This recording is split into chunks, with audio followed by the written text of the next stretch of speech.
होर्मुझची सामुद्रधुनी सर्व जहाजांसाठी खुली असून नौवहनाच्या स्वातंत्र्याची खात्री करण्यासाठी अमेरिकन लष्कर सज्ज असल्याचं अमेरिकेनं म्हटलं आहे.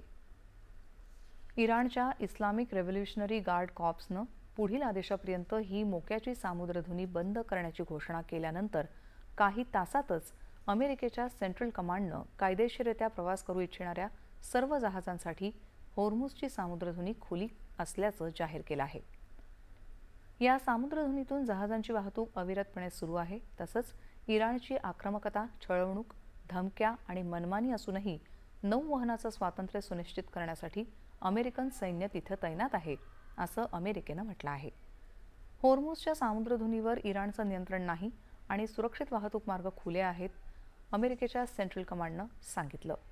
गेल्या 2 महिन्यात अमेरिकन सैन्यानं या जलमार्गावरून 800हून अधिक जहाजं आणि 40 कोटी बॅरल्सपेक्षा जास्त कच्च्या तेलाची वाहतूक सुलभ केली आहे. आणि यानंतर